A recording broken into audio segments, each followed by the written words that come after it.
The morning sun cast long shadows across the golden wheat fields of New Eden Colony.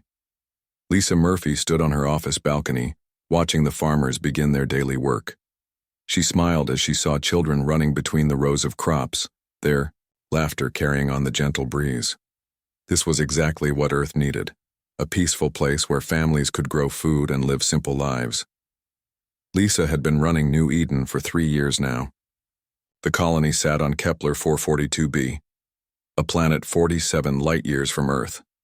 When the first settlers arrived, they found rich soil and clean water, perfect for growing the food that would feed other human colonies across the galaxy.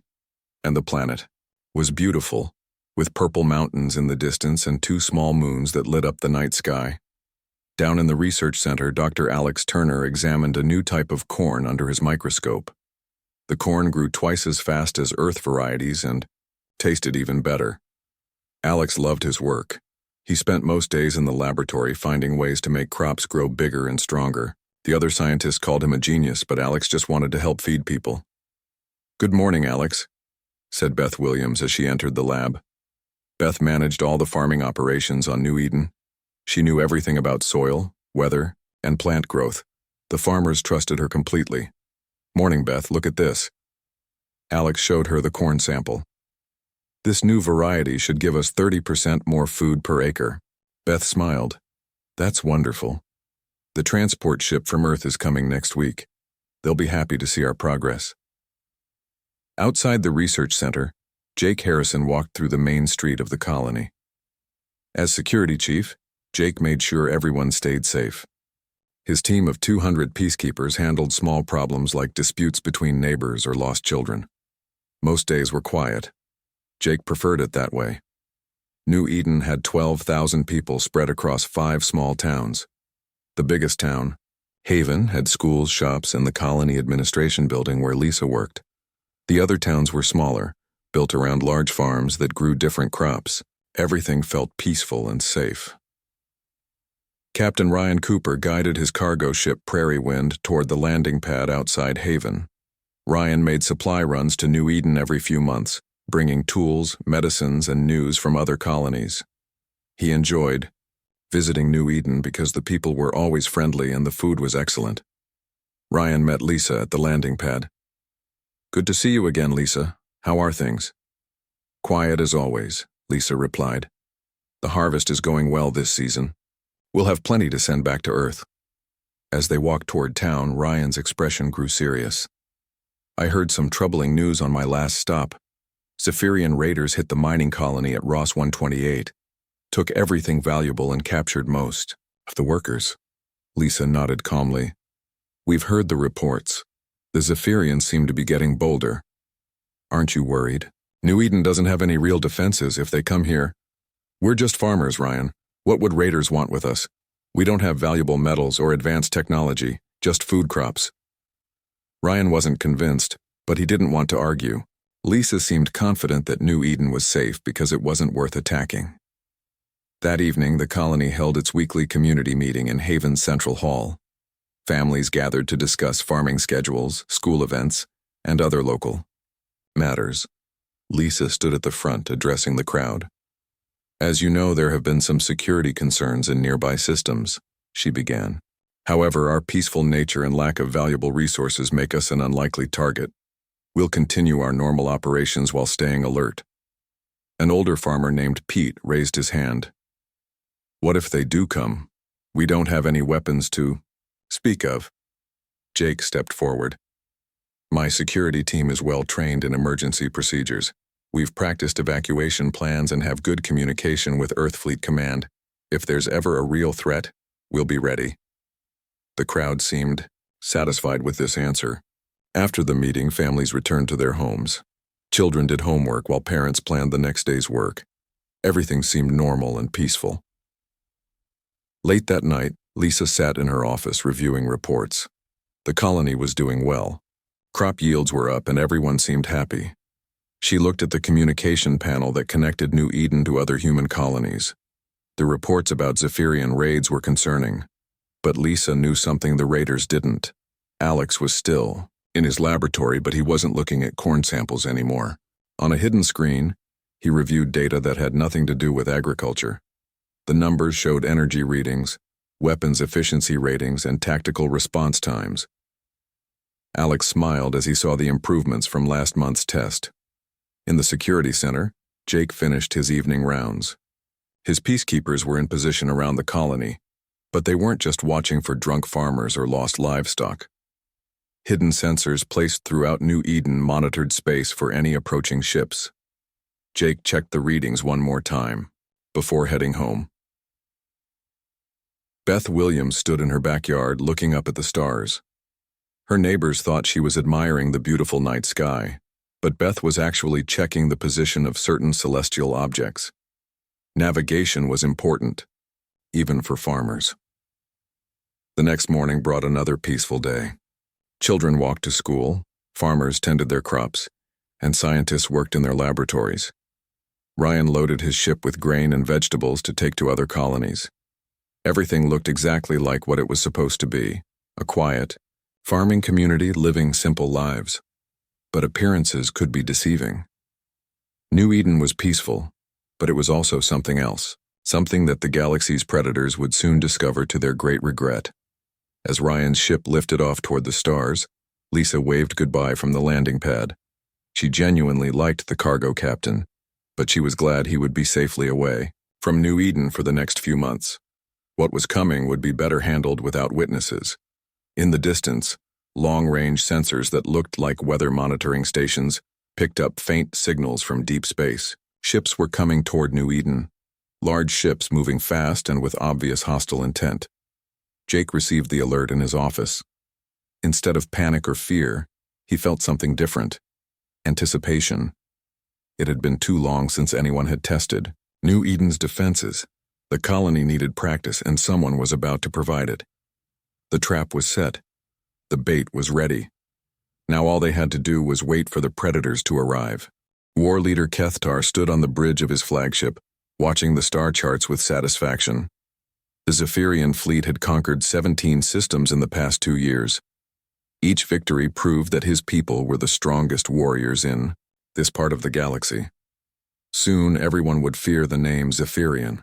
Kethtar was tall and powerful, even by Zephyrian standards. His gray skin bore the ritual scars of a seasoned warrior, and his yellow eyes showed no mercy for enemies. He had led the Corsair fleet since his father's death in battle 5 years ago. Under his command, the Zephyrians had never lost a fight. War leader, called intelligence officer Veshka from her station. I have completed the analysis of our next target.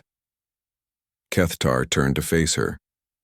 Veshka was smaller than most Zephyrians, but her mind was sharp.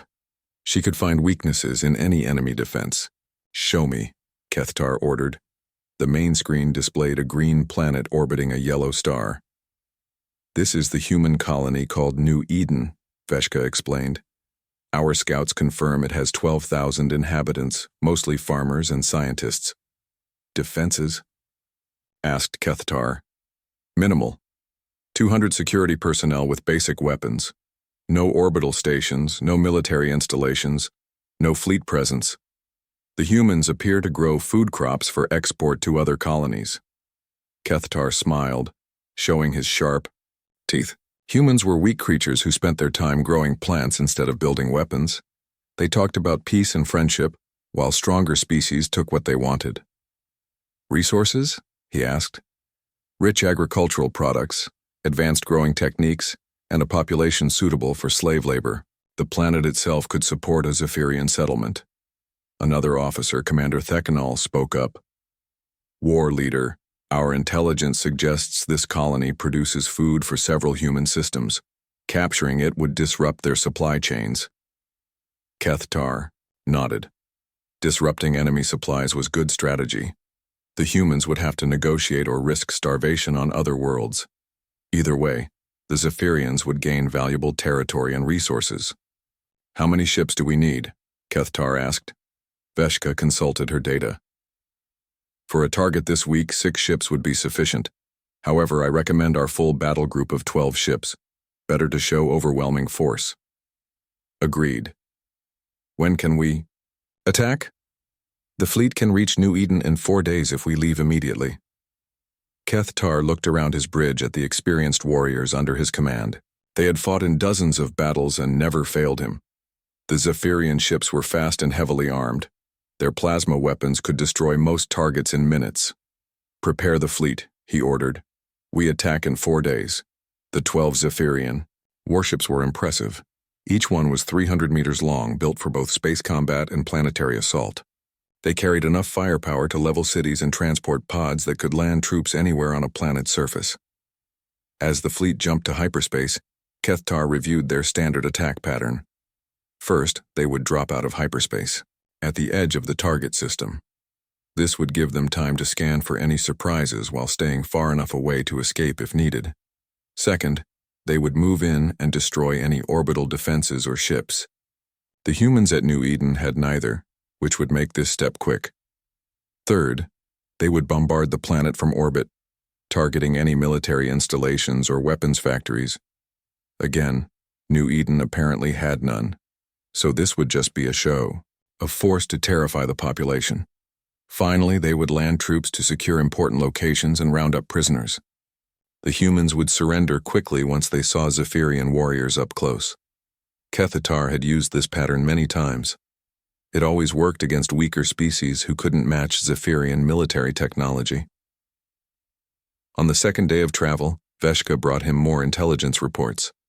"War leader, I have additional information about the humans on New Eden. They seem to live very simple lives. Many families with children, older people working in gardens, young adults operating farming equipment. No signs of military training or warrior culture. What about their technology? Basic by galactic standards. They use simple tools for farming and have only basic communication systems. Their largest vehicles are cargo transports that carry crops between towns." Keth-Tar was pleased. The easier the target, the fewer Zephyrians would be injured in the attack. His warriors were valuable, and he didn't like to waste their lives on difficult battles when easier victories were available. "Any word from their government on Earth?" he asked. "Long-range communications suggest Earth considers New Eden a low-priority agricultural settlement. No major investments in defense or infrastructure. It appears they view the colony as expendable, if threatened." This made perfect sense to Keth-Tar. Humans were known for abandoning their weak settlements when threatened by stronger forces. They preferred to retreat rather than fight, which showed their cowardly nature. On the third day, the fleet conducted combat drills. Zephyrian warriors practiced boarding procedures and close combat techniques. The ship crews tested their weapon systems and communication networks. Everything functioned perfectly. Commander Theknel joined Keth-Tar for the evening meal. "The warriors are eager for battle, war leader. It has been too long since our last victory." "This won't be much of a battle," Keth-Tar replied. "The humans will surrender once they see our ships. We might not even need to fire our weapons." "Perhaps, but a quick victory is still a victory. The crew could use some practice with planetary operations," Keth-Tar agreed. Even easy targets provided training opportunities for his forces. On the fourth day, long-range sensors detected the New Eden system ahead. Keth-Tar assembled his officers for final briefings. "Remember, we want to capture as many humans as possible for slave labor. Destroy only what is necessary to ensure surrender. The farming facilities are valuable and should be preserved." "What, if they resist?" asked Theknal. Keth-Tar laughed. "Look at the intelligence reports. Farmers and children. What resistance could they possibly offer?" The Zephyrian fleet dropped out of hyperspace at the edge of the New Eden system. Immediately, their sensors began scanning the area around the green planet.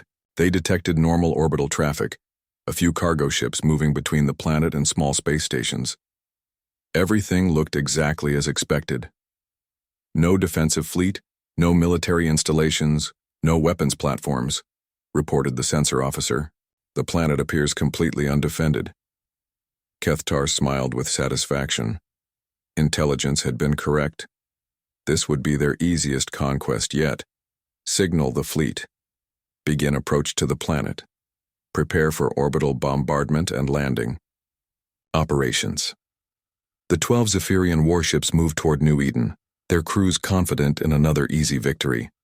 They had superior weapons, superior numbers, and superior training. The weak humans didn't stand a chance. But far below on the planet's surface, sensors hidden in what looked like farm equipment detected the approaching fleet. In a quiet office in Haven, Jake Harrison received an alert that made him smile coldly. The predators had arrived. Now they would learn what it meant to hunt humans. The Zephyrian fleet moved through space toward New Eden like hunting wolves approaching a flock of sheep. War leader Kethtar watched the peaceful planet grow larger on his screen. Cargo ships continued their normal routes between the planet and orbital stations. Children played in fields below. Everything looked exactly as his intelligence had predicted. Range to target? Kethtar asked. 50,000 kilometers and closing, war leader, replied his weapons officer. All ships report ready for attack. Kethtar felt the familiar excitement of approaching victory. In a few minutes, another world would belong to the Zephyrian Empire.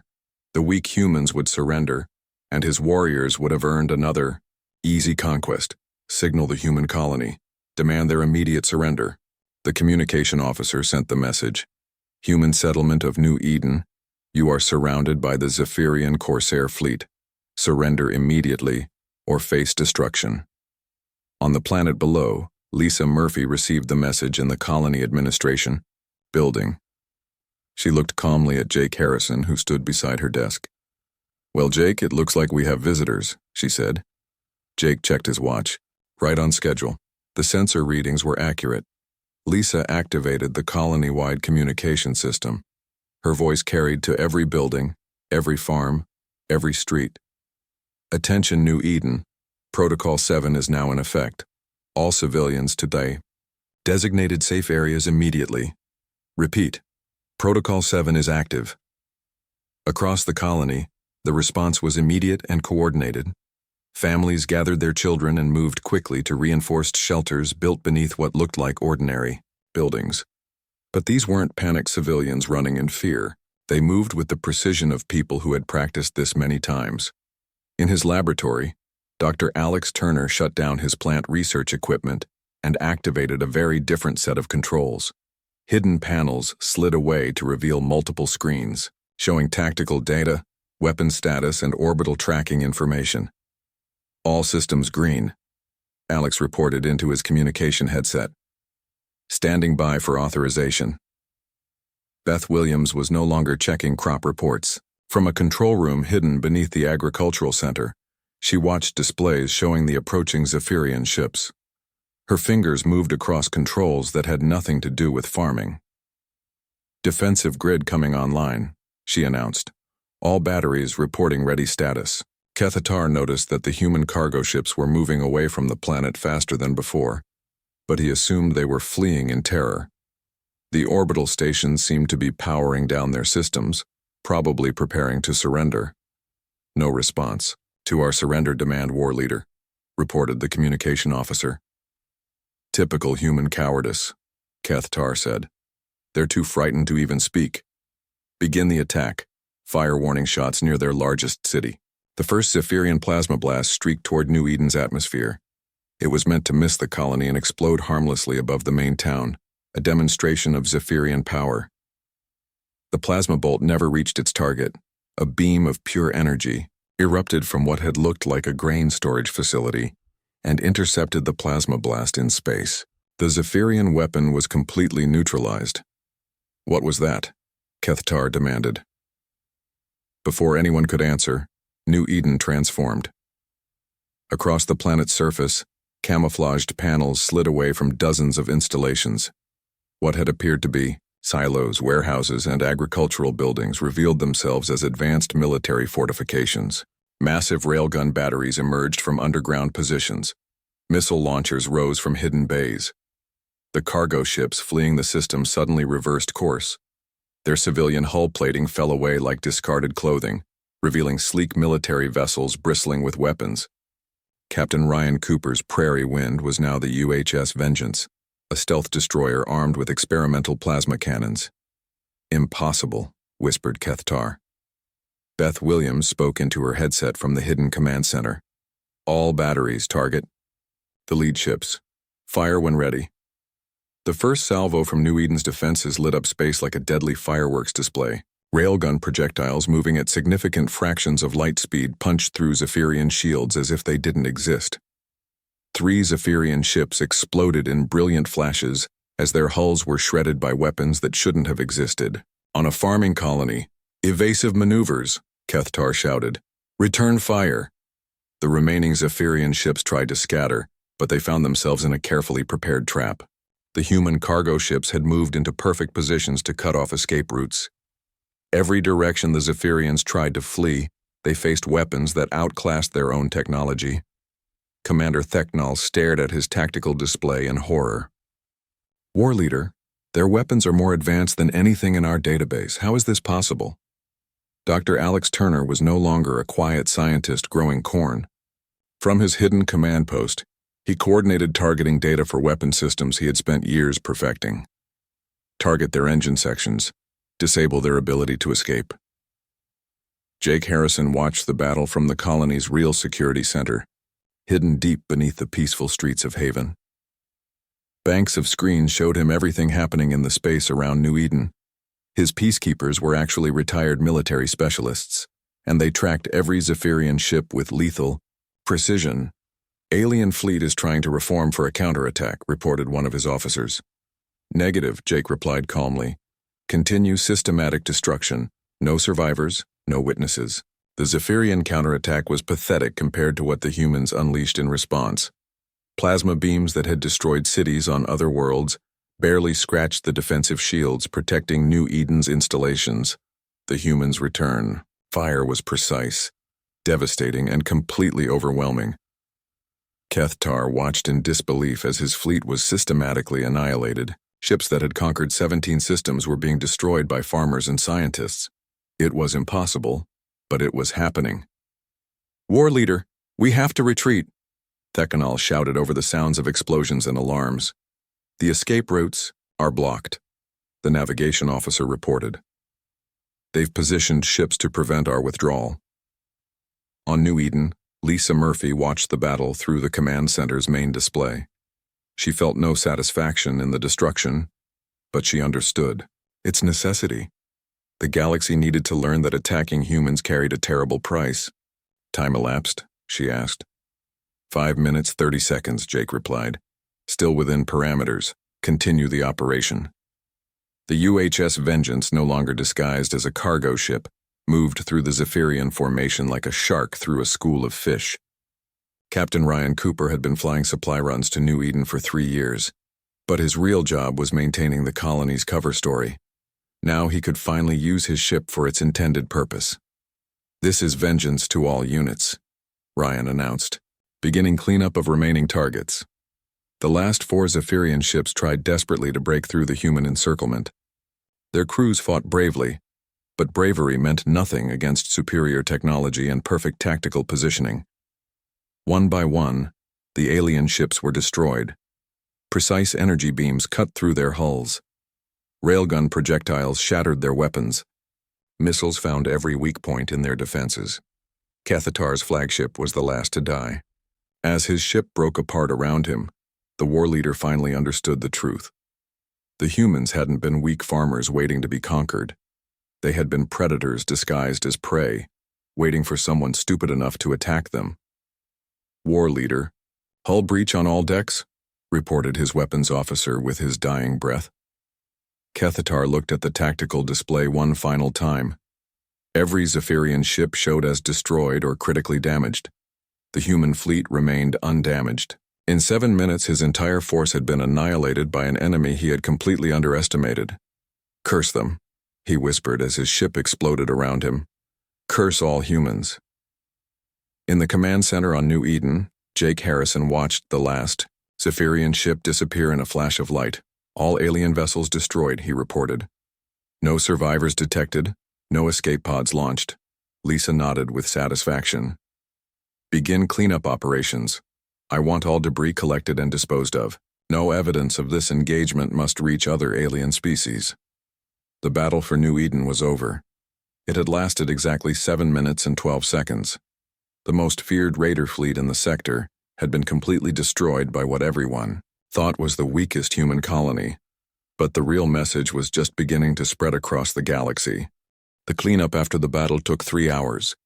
Human ships collected every piece of Zephyrian debris, every metal fragment, every trace of the alien fleet that had dared to attack New Eden.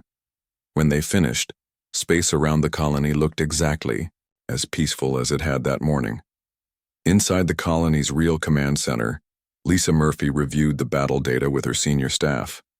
The hidden room beneath Haven looked nothing like the simple administrative building above it. Banks of advanced computers lined the walls, displaying tactical information from across human space. "Final casualty report?" Lisa asked.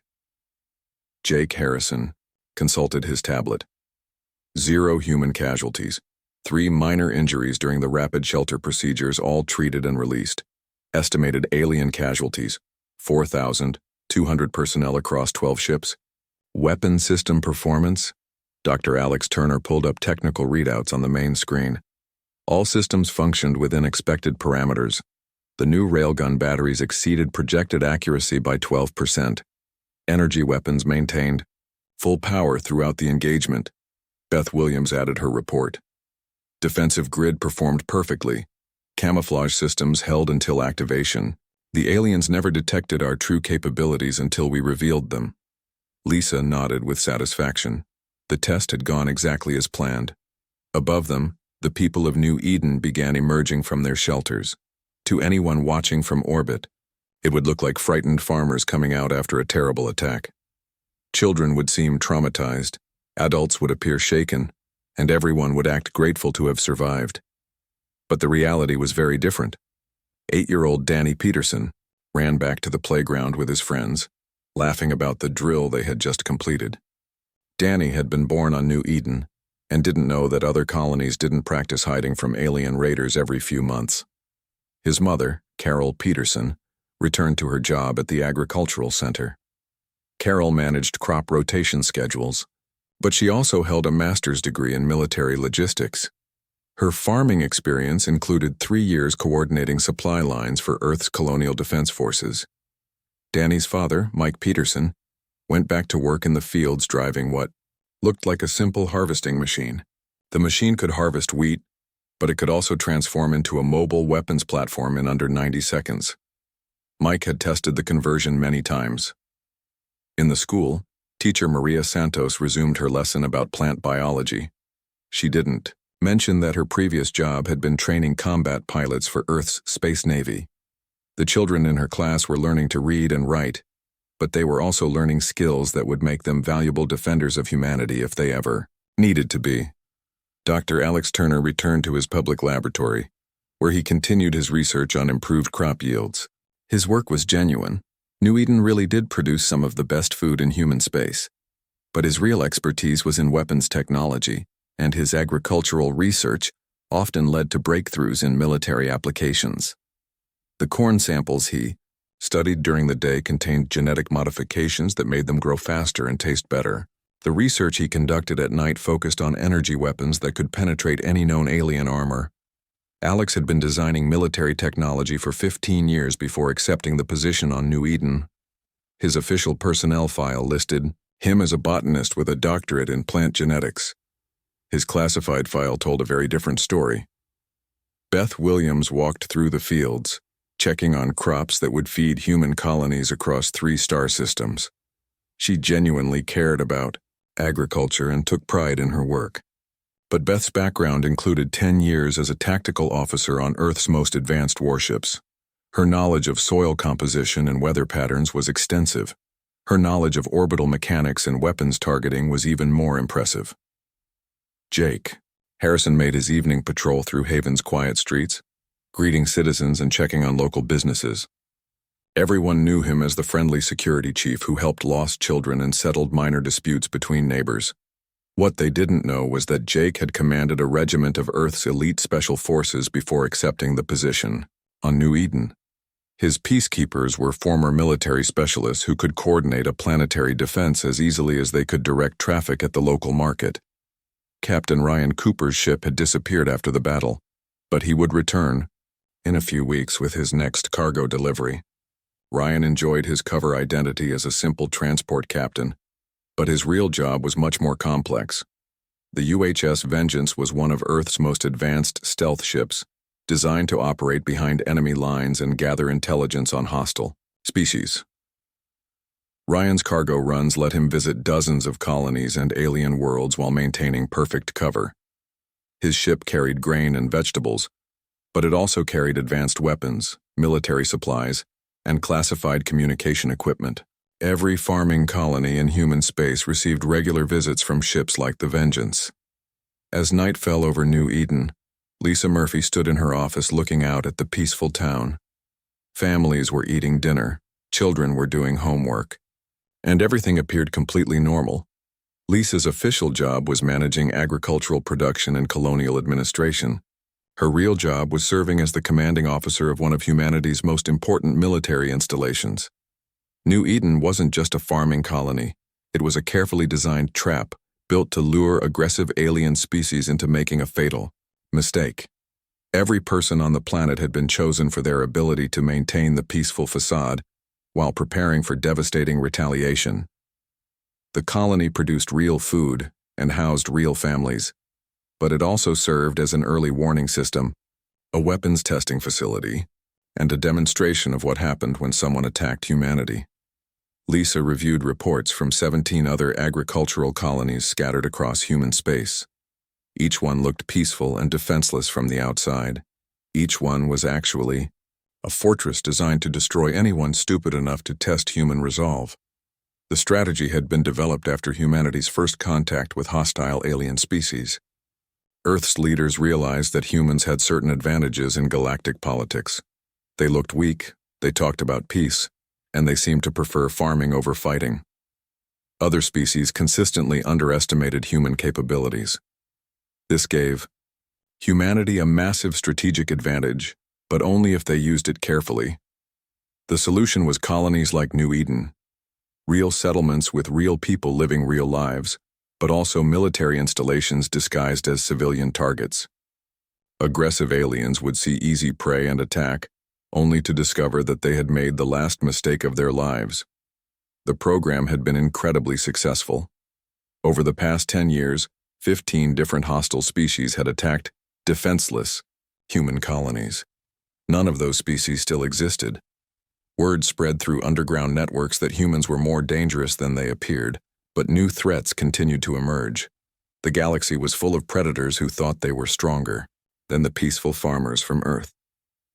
Alex returned to his laboratory for the evening shift.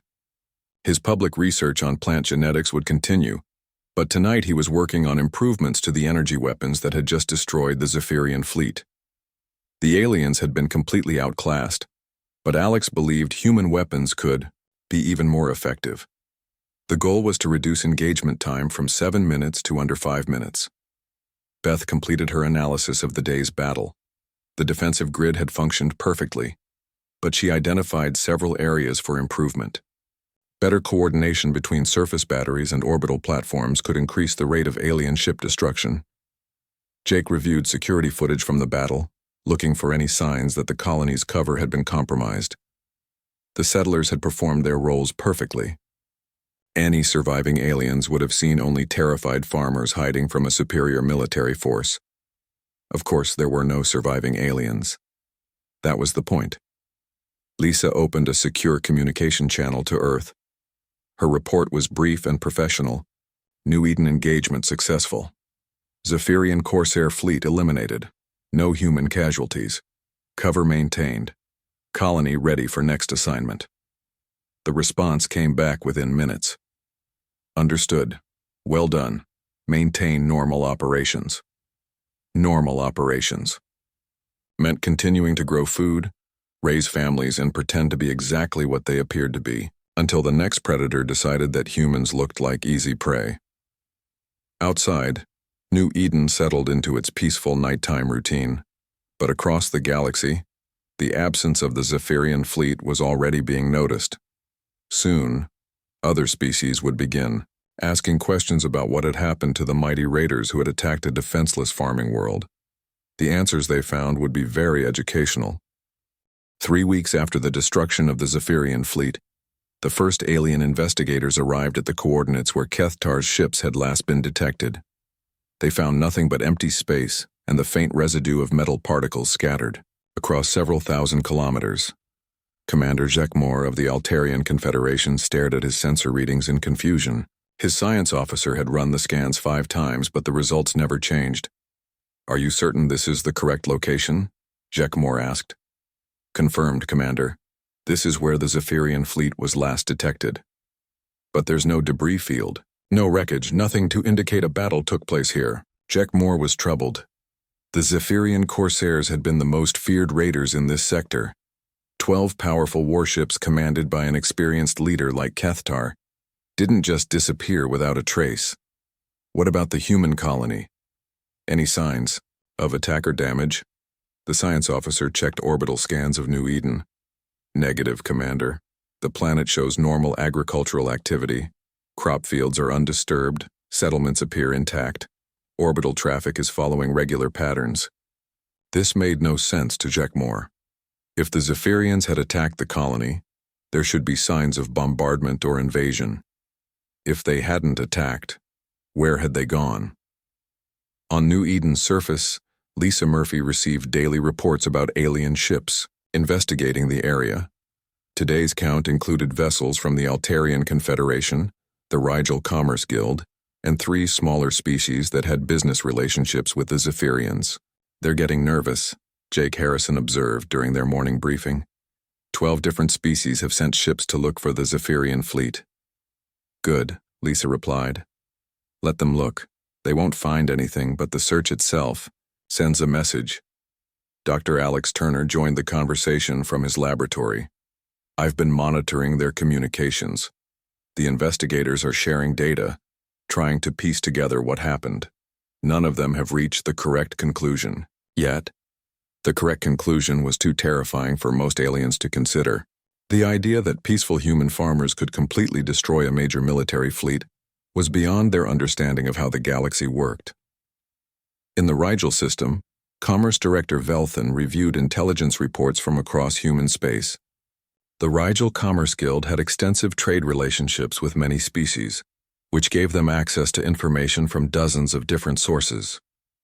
"What do we know about recent human military activity?" Velthan asked his intelligence chief. "Nothing unusual. Their main fleets are conducting routine patrols in established patterns. No major ship movements, no mobilization of reserves, no changes in defensive postures around their core worlds." Velthan studied the data. Human behavior suggested they had nothing to do with the Zephyrian disappearance, but the timing was suspicious. The raiders had been heading toward a human colony when they vanished. What about the target colony? This New Eden place? Agricultural settlement, established 6 years ago. Population of 12,000, mostly farming families. No military installations, no significant defenses. They export food crops to other human colonies. The intelligence chief paused before adding, "Director, some of our merchant captains who have visited New Eden report that the humans there seem unusually calm for people living in an area with active raiders." This caught Velthan's attention. "Explain." "Most species in contested areas show signs of stress when raiders are operating nearby. Increased security measures, changes in shipping schedules, requests for military protection. The humans on New Eden continue normal operations as if they have no concerns about external threats." Velthan made a note to investigate this further. Either the humans were extremely confident in their safety, or they knew something the rest of the galaxy didn't. Captain Ryan Cooper returned to New Eden right on schedule, his ship loaded with supplies and equipment for the colony. As always, he docked at the civilian landing pad and was greeted by friendly faces. "Good to see you again, Ryan," Lisa said as they walked toward the administration building. "How are things in the other systems?" "Interesting times," Ryan replied. "A lot of alien ships asking questions about what happened to the Zephyrian fleet. They seem pretty worried about 12 warships just disappearing. Can't say I blame them. Pirates and raiders are a real problem for peaceful colonies like ours." Ryan smiled at Lisa's perfectly innocent expression. anyone listening would hear exactly what they expected: a colonial administrator expressing concern about regional security threats. But Ryan understood the real message. The operation had been successful, and New Eden was ready for whatever came next. In the Altarian capital, intelligence analysts presented their findings to the High Council. The disappearance of the Zephyrian fleet had implications for regional power balance, and the Altarians needed to understand what had happened. "Our investigation shows no evidence of a battle in the target system," reported Chief Analyst Morkelm. "However, we have identified some concerning patterns in human colonial behavior." Council Leader Tekvalon leaned forward. "Explain."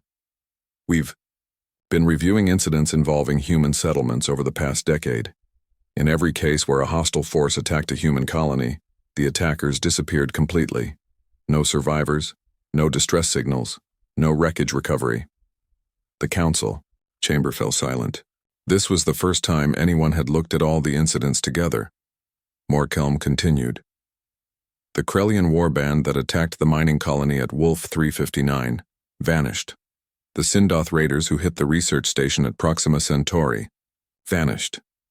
The hegemony fleet that tried to conquer the settlement at Tau Ceti vanished." "Are you suggesting that humans are responsible for all these disappearances?" asked another council member. "I'm suggesting that attacking human colonies appears to be extremely hazardous to one's continued existence."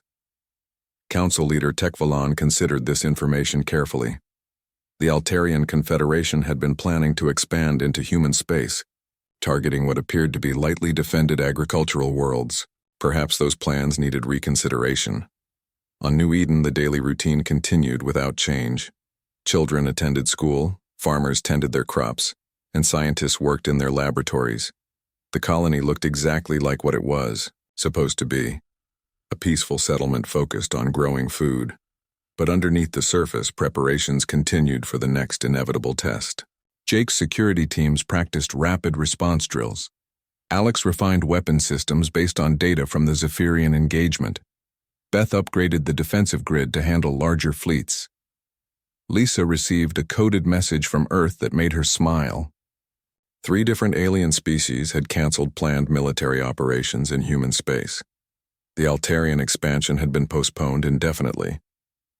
The Rigel Commerce Guild had revised their trade agreements to be more favorable to human interests. Fear was spreading through the galaxy's predators, not fear of human fleets or armies, but something much more disturbing: fear of the unknown.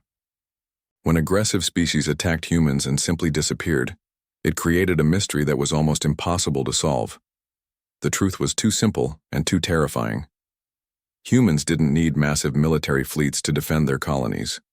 They just needed to make sure that anyone who attacked them never survived to tell others what they had found.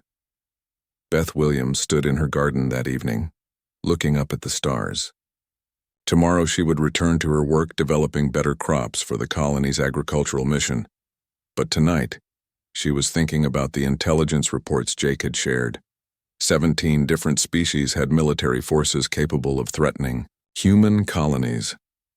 All 17 were now reconsidering their expansion plans after learning about recent disappearances of ships that had targeted human settlements. Alex finished his evening work in the laboratory and prepared to go home to his family. His research on crop improvements was progressing well, and the latest harvest would be the best in New Eden's history. His research on defensive technologies was also progressing. The next hostile fleet to attack a human colony would face weapons even more devastating than those that had destroyed the Zephyrians. Jake completed his final security patrol of the day. The colony was peaceful and safe, exactly as it should be. His hidden sensors continued monitoring space for any approaching threats, but none were detected. The galaxy was learning to leave human colonies alone. This was exactly what Earth's leadership had hoped to achieve. Captain Ryan Cooper prepared his ship for departure the next morning. His cargo hold was full of grain and vegetables that would feed families on 6 different human worlds. His hidden weapons bay contained new equipment for other agricultural colonies across the frontier. As he reviewed his flight plan, Ryan smiled at the thought of alien investigators still searching for clues about the missing Zephyrian fleet. They would never find answers because there were no answers to find. The raiders had attacked what they thought was easy prey and had been completely erased from existence. Lisa Murphy stood on her balcony one last time before retiring for the night. The colony below her looked peaceful and innocent under the light of New Eden's 2 moons. Families were settling in for sleep and everything seemed calm and safe. But Lisa knew that across the galaxy, alien leaders were having very